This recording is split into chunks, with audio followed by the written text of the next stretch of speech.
abrar yang saya hormati dan segenap pendengar Radio Menara 3 di mana saja Anda berada. Pertama-tama marilah kita bermuhadharah kehadirat Allah Subhanahu wa taala dengan senantiasa bertahmid mengucapkan alhamdulillahirabbil alamin sebagai ungkapan rasa syukur kita kehadirat Allah Subhanahu wa taala atas limpahan rahmat, hidayah serta inayah kepada kita sehingga kita sampai saat ini masih diberikan kesehatan oleh Allah, masih diberikan kesempatan hidup oleh Allah, masih diberikan kekuatan iman dan Islam sehingga diri kita tergerak hadir ke majelis ini untuk bersama-sama mengaji mengharap ilmu Allah. Mudah-mudahan ilmu yang Allah berikan pada kita menjadi ilmu yang manfaat dan barakah yang dapat menghantarkan diri kita untuk memperoleh ridha dan cinta Allah dan membawa diri kita mati dalam keadaan husnul khatimah. Amin Allahumma amin. Salawat dan salam tak lupa pula kita haturkan selalu kehadirat Nabi kita Muhammad sallallahu alaihi wasallam dengan segat Allahumma salli ala sayyidina Muhammad. Hadirin jemaah sekalian yang saya hormati, kajian kitab Bidayatul Hidayah sampai pada halaman ke-10. Tempo lalu dijelaskan berkaitan dengan hadis qudsi di mana baginda Muhammad sallallahu alaihi wasallam bersabda, Allah Subhanahu wa taala berfirman, "Ma taqarraba ilayyal mutaqarribuna bimithli ada'i ma aftaradtu alaihim wa la yazalul 'abdu yataqarrabu ilayya bin nawafil hatta uhibbahu wa idza ahbabtuhu kuntu sam'ahu alladhi yasma'u bih wa basarahu alladhi yubsiru bih wa lisanahu alladhi yantiqu bih wa yadahu allati yabtishu biha wa rijlahu allati yamshi biha wa lan tazila ayyuhat talib illa al-qiyam bi awamirillahi ta'ala illa bil muraqabati qalbika wa jawarihika fi lahdatika wa anfasika min hina tusabbihu ila hina tumsi. Tempo lalu berkaitan dengan hadis tersebut di mana hadis qudsi Allah Subhanahu wa taala berfirman bahwa seseorang di dalam mendekatkan diri kepada Allah, ya, di dalam mendekatkan diri kepada Allah Subhanahu wa taala dengan cara menjalankan apa yang telah diwajibkan oleh Allah Subhanahu wa taala kepada dirinya dan apa-apa yang telah disunnahkan itu, ya, itu tidaklah akan membawa seseorang itu membawa dekat kepada Allah Subhanahu wa taala. Karena apa? Dekatnya seorang hamba kepada Allah itu adalah pilihan Allah itu sendiri. Manakala Allah sudah memilih seorang hamba untuk mencintai seorang hamba, maka dengan fardhah, dengan kewajiban atau kesunahan yang ia lakukan, Allah pilih dia menjadi kekasihnya, maka dengan itu Allah Subhanahu wa taala akan menjadikan setiap perilaku, sikap dan ucapannya senantiasa sejalan dengan apa yang diridhoi dan disenangi oleh Allah Subhanahu wa taala. Itu fa idza ahbabtuhu, maka dikatakan hatta uhibbahu, sehingga Allah mencintainya. Fa idza ahbabtu kuntu sam'ahu alladhi yasma'u bih wa basaruhu alladhi yubsiru bih wa lisanahu alladhi yantiqu bih wa yadahu allati yabtishu biha wa rijlahu allati yamshi biha.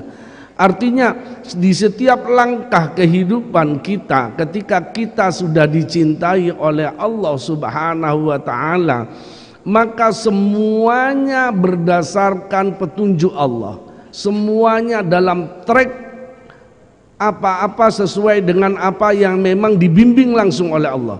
Allah yang menggerakkannya sesuai dengan apa yang disenangi oleh Allah, ya. Maka kecenderungan orang yang waliullah itu, kecenderungan waliullah, kenapa waliullah itu karakter prinsip dari waliullah, inna auliya ila khaufun alaihim walahum yahzanun, tidak punya rasa takut, tidak punya rasa susah, nggak ada rasa susah, nggak ada rasa takut. La khaufun alaihim walahum yahzanun, nggak ada rasa susah apapun yang terjadi, nggak punya rasa takut terhadap apapun, karena walinya Allah itu sejalan dengan apa yang terjadi pada diri Allah. Allah tidak punya rasa takut terhadap apapun. Allah pun tidak punya rasa susah. Apa yang terjadi pada kondisi Allah, itulah yang terjadi pada kondisi walinya Allah. Maka walinya Allah itu sesuai dengan apa yang menjadi merupakan bias dari sifat Allah. Makanya ulama mengatakan bahwa walinya Allah itu, ya, kalau melihat ulama yang min auliyaillah, itu adalah cermin Allah, dikatakan cermin Allah. Setiap sikap, perilaku, bahkan sikapnya pun itu mencerminkan Allah, sifat Allah, mencerminkan sifat Allah. Karena memang Allah yang menuntunnya, ya. Dia melihat dengan Allah, dia melihat bersama Allah, dia mendengar bersama Allah, dia melangkah dengan Allah, bersama Allah. Namun untuk mencapai memperoleh cinta Allah tidak mudah.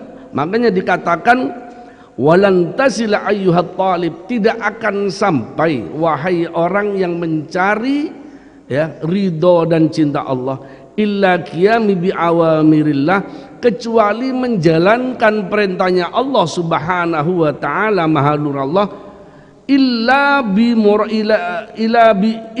muraqabati qalbika, kecuali dengan muraqabahnya hati, ya. Wa jawarihika, dan seluruh anggota badan, muraqabahnya hati dan muraqabahnya jawari, fi lahdatikah, di setiap langkah kehidupan, ya, fi lahdatikah, ya, wa anfasika, di setiap hembusan nafasnya, min hina tusbihu, dari pagi, ila hina tumsi, sampai petang hari. Jadi mulai dari bangun sampai malam hari senantiasa muraqabah kepada Allah Subhanahu wa taala, baik hati maupun jawarihnya. Lalu apa itu muraqabah? Muraqabah secara bahasa itu adalah mengamati tujuan, ya. Muraqabah secara bahasa mengamati tujuan. Secara istilah, secara terminologi, muraqabah itu adalah mengawasi, mawas diri, mawas diri terhadap setiap apa yang menjadi langkah dalam kehidupannya, bahwa dirinya senantiasa dilihat oleh Allah Subhanahu wa taala. Itu merasa di setiap kondisi, bahkan bukan zahir, batiniyahnya pun merasa diamati langsung oleh Allah Subhanahu wa taala. Oleh karena itu kan seringkali terjadi ada sebuah cerita di mana seorang syekh guru meminta kepada muridnya agar diberi 3 murid, ya, ada 3 santri, bukan hanya 3 santri, beberapa santri, ya. Ada salah satu santri kesayangannya juga, ya, yang diireni ambek santri-santri liya nih. Santri iki kok disayang temen sih ambek guru, ambek syekh. Padahal secara kealiman biasa-biasa saja, yo gak alim nemen yo padha ambek aku, ngono. Jari nih santri-santri liya nih, secara alim ibadahnya yo biasa-biasa, enggak seperti orang-orang lain, ya sama dengan saya, kata santri-santri lainnya. Tapi kok disayang banget oleh kiainya, oleh gurunya. Suatu ketika, karena gurunya termasuk min auliyaillah, ya, dari walinya Allah, langsung dipanggil seluruh santrinya, panggil semuanya. Masing-masing santri, ya, diberikan ayam, bawa ayam. Lalu mengatakan, ambil ayam, ambil pisau. Satu-satu santri, setiap santri mengambil ayam, ambil pisau. Lalu kiai mengatakan, wahai santriku, bawalah ayam tersebut dan sembelihlah di mana, di suatu tempat yang tidak ada satupun melihatmu. Maka seluruh santri itu berlari mencari tempat sembunyian sehingga yang tidak dilihat oleh siapapun saja.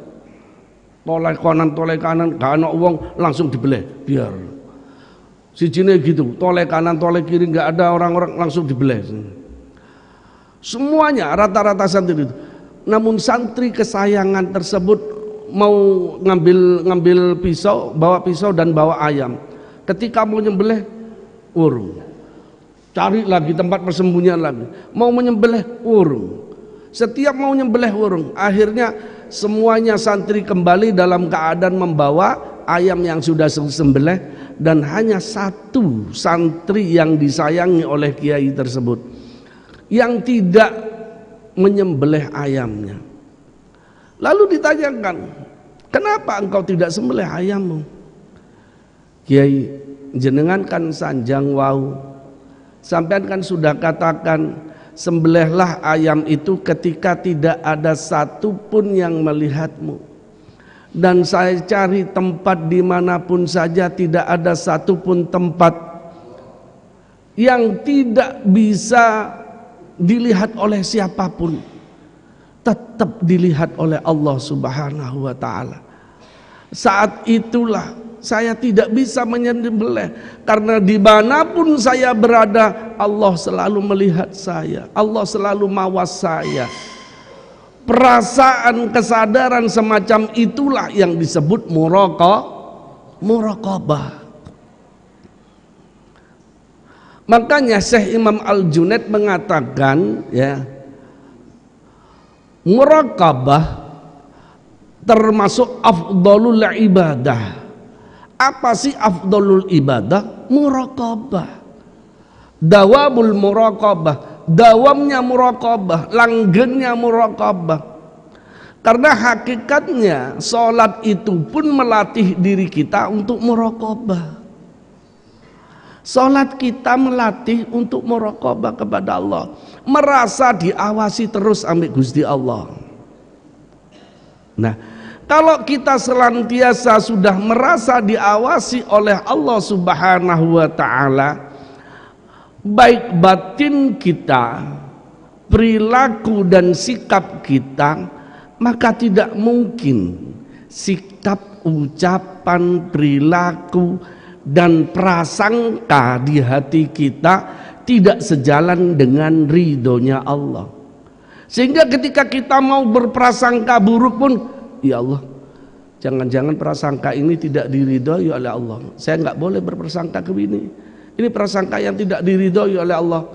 Istighfar langsung kepada Allah. Ketika berprasangka sedikit saja keburukan, langsung astagfirullahaladzim, langsung istighfar. Apa maneh ngerasane ambek ati, ya, oh wong iku kayane tok sok alim, wah tambah, apalagi kayak gitu, tambah nangis apa ya? Nangis teng Gusti Allah. Kenapa? Merasa dia itu menjelekkan orang dengan hatinya. Allah tahu, langsung istighfar, walaupun tidak ada satupun manusia tahu. Wong ngerasani wong ambek ati kok, tapi Allah tahu. Saat itulah dia menangis. Orang yang muraqabah akan menangis, ya Allah ampuni hamba ya Allah, sing telah ngerasani niki padahal ki ambake niku hambane jenengan. Loh, istighfar teng Gusti Allah, ngerasani dengan hati pun istighfar, langsung nangis teng Gusti Allah. Niku dawamul muraqabah. Tiang kalau sudah dawam muraqabahnya kados ngoten. Nggih. Kados ngoten. Ada sebuah cerita lagi mengatakan seorang raja punya perdana menteri, punya menteri. Seorang raja punya menteri. Lah, menteri itu ketika bersamaan dengan raja melihat seorang pelayan yang berbisik-bisik, dilihat terus berbisik-bisik gitu. Lalu menteri itu merasa sadar bahwa raja juga melihat dirinya. Khawatir ya, raja berprasangka dirinya melihat pelayan yang cantik-cantik itu. Akhirnya apa yang terjadi? Setiap bertemu raja, menghadap raja, senantiasa sang menteri melihatnya begini, nggih raja, seakan-akan seperti orang yang matanya agak istilahnya kalau melihat ke kanan ke kiri gitu. Nggih raja. Setiap bertemu dengan raja seakan-akan begitu. Supaya apa? Supaya raja tidak berprasangka bahwa dirinya pada waktu itu melihat pelayang. Saking sadar, tingkat kesadarannya bahwa dirinya dilihat oleh raja. Itulah mawas sesama manusia namanya. Lalu bagaimana kita mawas kepada Allah? Mawas kepada Allah. Bukankah Allah di setiap saat, di setiap kondisi, bahkan bisikan hati kita, Allah tahu itu. Lalu bagaimana kita mawasnya? Ya seperti itu tadi. Maka kita tidak berani berprasangka buruk, berpikir buruk pun nggak berani. Karena apa yang kita pikirkan diketahui oleh Allah. Itulah mawas. Itulah yang disebut dengan muraqabah. Berpikir buruk, mau berpikir buruk, mau niatan buruk, niat tok iki lho gak wani. Karena apa? Niatnya saja itu sudah merasa bahwa Allah tahu. Itu perasaan, itu kesadaran namanya. Itulah yang disebut dengan muraqabah. Muraqabata qalbika, muraqabahnya hati seperti itu. Hati senantiasa merasa dilihat oleh Allah. Innallaha la yanzuru ila suwarikum wala ajsamikum walakinnallaha yanzuru ila qulubikum. Allah ningali tengah ini kita sedanten. Allah ningali. Kerteki atine awak dhewe ningali. Apa yang dibayangkan oleh diri kita, kita boleh menyembunyikan, bisa menyembunyikan sesuatu yang buruk seperti apapun ya dari manusia, tapi tidak mungkin bisa menyembunyikan dari Allah. Sebenarnya aib kita itu Allah tahu. Bapak Ibu sekalian, jangan merasa bahwa diri kita itu sok suci, sudah bersih. Mari introspeksi diri. Tidakkah kita sudah pernah melakukan keaiban-keaiban, perilaku dosa, kemaksiatan yang andai kata diketahui oleh orang itu menjadi aib, tapi Allah sembunyikan. Allah Maha tahu itu, Allah Maha mawas, Allah Maha mengetahui itu. Allah Maha mengetahui. Bahkan apa yang terbersit di hati kita Allah tahu. Lah orang yang muraqabah akan senantiasa istighfar, bukan hanya dari perilakunya yang salah, bukan hanya dari ucapan saja yang salah, tapi dari kelalaian diri. Laline teng Gusti Allah niku beristighfar. Bahkan orang yang muraqabah beristighfar akan istighfarnya sendiri. Khawatir istighfarnya, tobatnya, permohonan ampunnya kepada Allah enggak benar, kurang sungguh-sungguh. Sehingga beristighfar dengan istighfarnya sendiri. Lah itu orang muraqabah, Bapak Ibu sekalian. Orang muraqabah. Makanya dikatakan oleh oleh Rasulullah sallallahu alaihi wasallam ya, walan tasila ayyuhat talib ila qiyami bi awamirillah. Ya, tidak akan nyambung, gak mungkin iso nyambung teng Gusti Allah. Wahai talib, orang yang mencari ila qiyami bi awamirillah taala, yaitu orang-orang yang menjalankan perintahnya Allah taala, gak membawa kewajiban yang kita lakukan itu gak kira nyambung, gak kira menghantarkan diri kita nyambung nanggone Gusti Allah illa bi muraqabati qalbika, kecuali kelawan muraqabane ati. Jenengan pikir sholatin jenengan, puasain jenengan, ibadahin jenengan saged nyambungaken teng Gusti Allah napa? Belum tentu Bapak Ibu sekalian. Apa yang kita lakukan dari apa yang diwajibkan oleh Allah Subhanahu wa taala belum tentu bisa membawa diri kita itu nyambung nanggone Gusti Allah, kecuali bimuraqabati qalbika, kecuali dengan cara melaksanakan perintahnya Allah dengan cara muraqabah hati, ya. Dan muraqabahnya hati ketika sholat, Bapak Ibu sekalian, Allahu Akbar. Kalau orang muraqabah ketika takbir saja Allahu Akbar, nangis hati ini Bapak Ibu. Betapa sangat hinanya diri kita, maha agungnya Allah, maha besar Allah. Bapak Ibu sekalian, besarnya Allah seperti apa sih? Coba kita lihat. Simolawang niki berada di Simokerto. Simokerto berada di Surabaya istilahnya. Ada di Surabaya lah, Kabupaten Surabaya.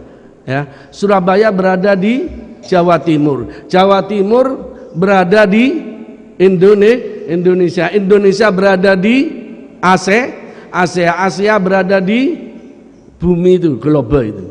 Sampai tingali teng global. Simolawang yang tentang budi Pak, ningali nambah boten. Teng peta bumi, Simolawang tentang budi, saged ningali nambah boten. Berarti Simolawang aja kecil. Allah yang menguasai bumi itu, Allah yang menguasai alam semesta, bukan hanya bumi ini, tapi seluruh planet-planet di angkasa raya.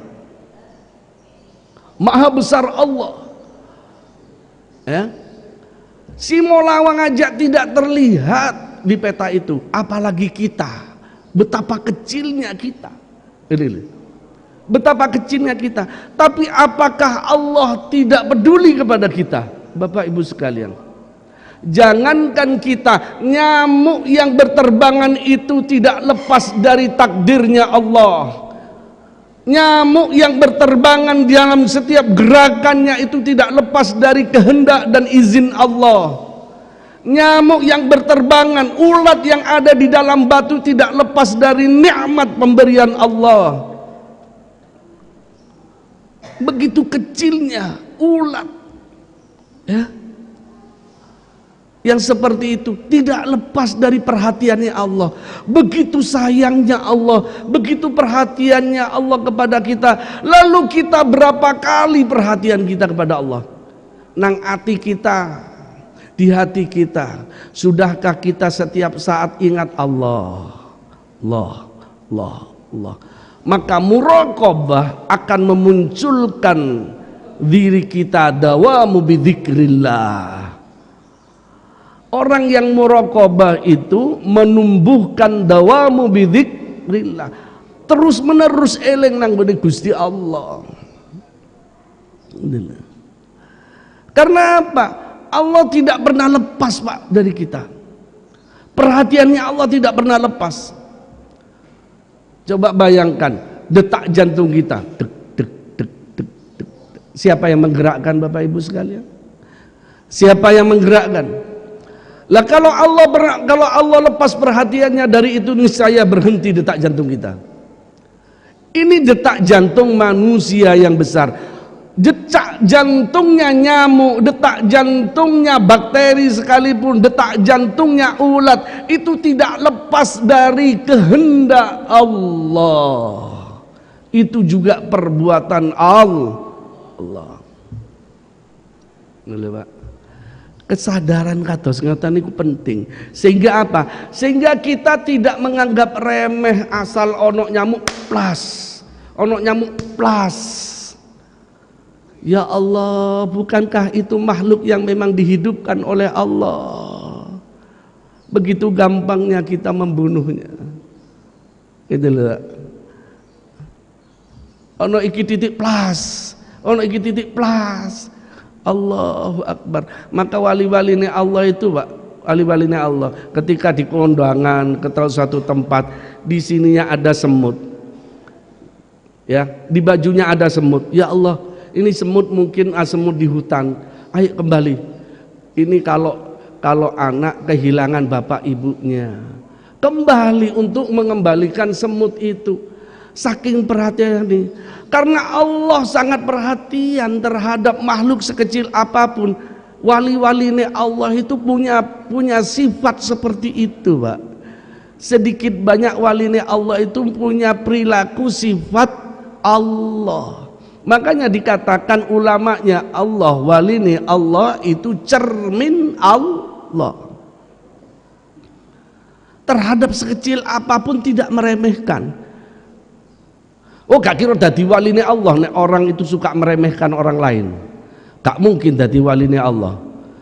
Orang yang meremehkan orang lain, orang yang meremehkan sesuatu, ya. Tapi wali ini Allah juga tidak takut, gitu loh. Gak koden. Ono corona, ono ngono, koyok malaikat maut, ya juga tidak. Gak gitu itu. Ya standarnya bagaimana lah, kayak gitu. Standarnya bagaimana, itu dilakukan. Ya. Nah itu muraqabah. Muraqabah yang dikatakan muraqabah qalbika, hati ini senantiasa dimawas. Ono kretek hati, iki salah apa enggak ya? Ada prasangka begini, iki salah enggak prasangka gini aku ya? Aku mikir ngene iki salah apa enggak ya? Aku berprasangka ngene salah apa enggak ya? Aku dikertakan hati ngene ya salah apa enggak ya? Itulah yang disebut muraqabati qalbika. Aku eling ngene iki salah apa enggak ya? Eling nanggone membayangkan seseorang. Eling nanggone wong iki salah apa enggak ya? Eling ngene apa salah apa enggak ya? Anu.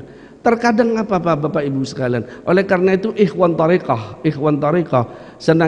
senantiasa dianjurkan oleh mursyidnya untuk senantiasa menunduk, melihat ke bawah. Jangan melihat banyak wajah. Jangan melihat banyak wajah. Karena wajah itu menjadi hijab di hati dari Allah Subhanahu wa taala. Nggih. Wajah itu menjadi hijab di hati dari Allah Subhanahu wa taala.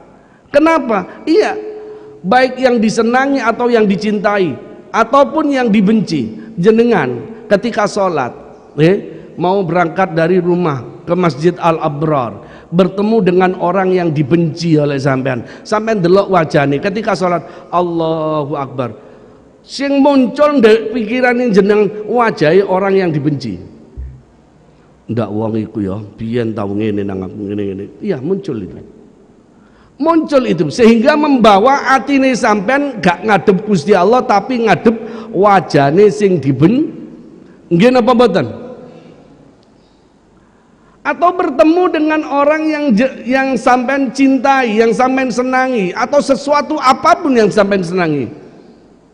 Ketika sholat, ndak rek wedok iku ya tambah ayu saiki. Nggih napa mboten? Iki sing nom-nom. Nggih napa mboten? Iya. Jadi hijab, wajah itu jadi hijab. Makanya ikhwan tariqah dilarang untuk banyak-banyak melihat wajah. Karena wajah itu jadi hijab di hati kita, jadi penghalang, dapat memalingkan hati dari Allah. Sing biasane kudu ngadep Allah, ngadepe nanggone menungso. Apa maneh cinta nanggone donya, tambah akeh sing didepi ngadep nanggone perusahaan, ngadep nanggone kerjaan, ngadep nanggone dagangan. Engko ojo sampai marine iki gak payu, iki macem-macem. Wah iku terlalu akeh sing debi. Ya, banyak yang dihadapi. Makanya dikatakan oleh Imam Ghazali, ya, termasuk awaik penghalang itu manusia dan dunia, harta itu, ya. Illa bi muraqabati qalbika, kecuali dengan muraqabahnya hati, wa jawarihika, dan anggota badan. Bagaimana muraqabahnya anggota badan? Fi lahdatika wa anfasika min hina tusbi ila tumsi. Mulai dari pagi, orang yang muraqabah jawarihnya, anggota badannya, senantiasa bergerak sesuai dengan apa yang diridhoi oleh Allah Subhanahu wa ta'ala.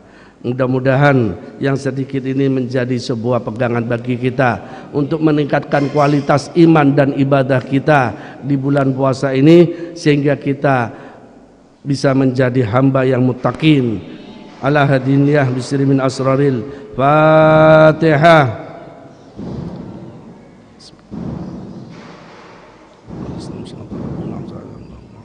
Assalamualaikum warahmatullahi taala wabarakatuh.